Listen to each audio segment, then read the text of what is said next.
আসসালামু আলাইকুম বন্ধুরা, নাহার মিনি কিচেনে আপনাদের সবাইকে স্বাগতম। আজ আমি আপনাদেরকে কচু শাক কীভাবে ফ্রিজে সংরক্ষণ করা যায় সেটাই শেখাবো।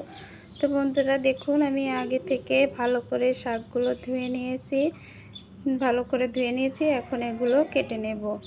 তো অনেকগুলো শাক নিয়েছি বন্ধুরা। এখন তো বর্ষার মৌসুম, এখন অনেক জায়গায় শাক পাওয়া যায়, কচু শাকগুলো বেশি পাওয়া যায়। এই জন্য সংরক্ষণ করে রেখে দিলে কিন্তু অনেক দিন খাওয়া যায়।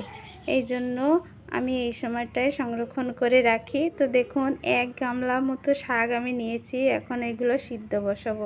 তো আগে থেকে লবণ মরিচ দিয়ে সিদ্ধ বসিয়ে দিয়েছি।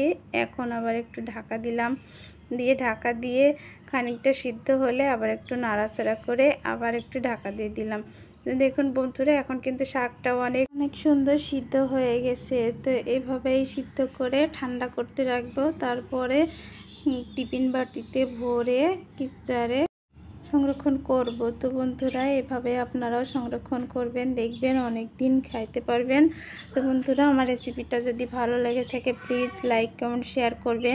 যারা আমার চ্যানেলটি সাবস্ক্রাইব করেছেন তাদেরকে অনেক ধন্যবাদ।